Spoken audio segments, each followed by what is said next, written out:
Tidak ada luka yang lebih menyakitkan daripada difitnah.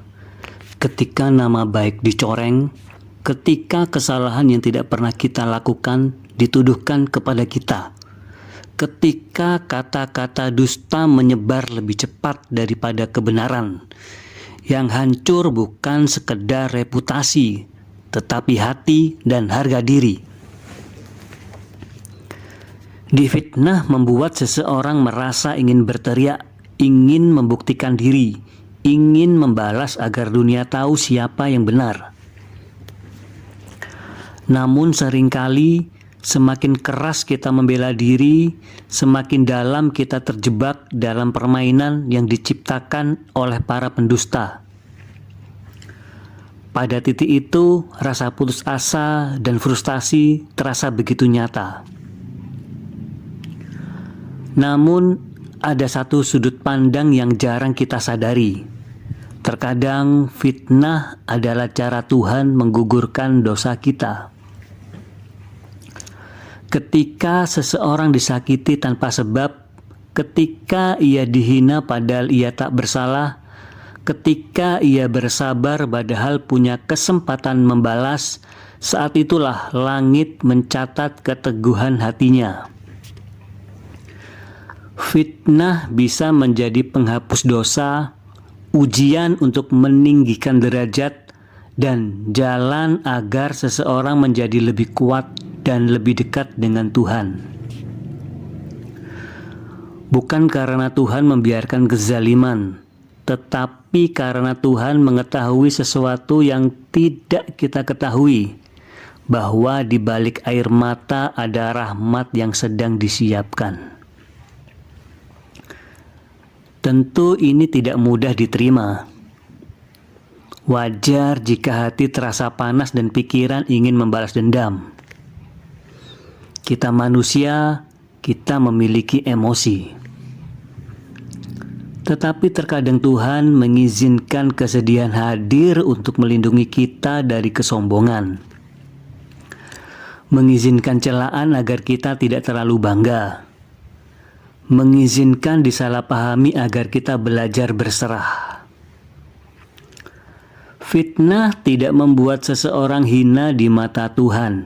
Justru sebaliknya, difitnah seringkali menandakan bahwa Tuhan sedang membersihkan diri kita melalui cara yang tidak mampu dipahami oleh logika manusia. Kesabaran dalam menghadapi fitnah bukan berarti diam karena kalah, tetapi diam karena yakin bahwa kebenaran tidak membutuhkan keributan untuk menang. Ada pertempuran yang tidak perlu dihadapi karena Tuhan sudah mengambil alih. Ketika seseorang tetap memilih ketenangan meski diperlakukan tidak adil, saat itulah ia sedang berada dalam perlindungan Tuhan. Dan ketika akhirnya waktu membongkar kebohongan, sebagaimana selalu terjadi kebenaran akan muncul, mereka yang sabar bukan hanya kembali berdiri, tetapi berdiri dengan martabat yang jauh lebih tinggi. Seseorang yang difitnah mungkin bertanya, "Kenapa harus aku?" Jawabannya bisa jadi karena Tuhan tahu bahwa ia cukup kuat untuk melewati ujian ini. Orang yang lemah tidak akan diberi cobaan seperti ini. Fitnah mengikis dosa, membersihkan jiwa, dan melapangkan hati bagi rezeki, kedudukan, dan kebaikan yang lebih besar di masa depan. Apa yang hilang karena fitnah akan kembali, bahkan lebih baik. Apa yang rusak oleh lidah manusia akan diganti dengan sesuatu yang tidak dapat dirusak oleh siapapun. Pada akhirnya, difitnah memang menyakitkan, tetapi tidak sia-sia. Jangan biarkan kebencian merusak hati. Biarkan waktu yang berbicara.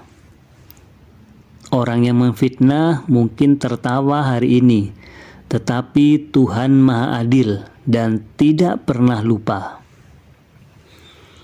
Sedangkan kita yang terluka selama tetap memilih kesabaran dan menjaga hati, justru sedang menyelamatkan diri dari dosa yang tidak terlihat.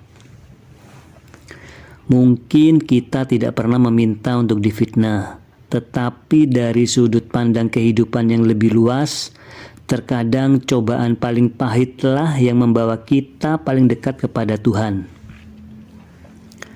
Karena seringkali kejatuhan di mata manusia adalah awal dari pengangkatan di mata langit. Semoga siapapun yang sedang difitnah sekarang diberi kekuatan untuk bertahan, ketenangan untuk bersabar, dan penghiburan bahwa Tuhan sedang bekerja bahkan ketika dunia tidak melihat.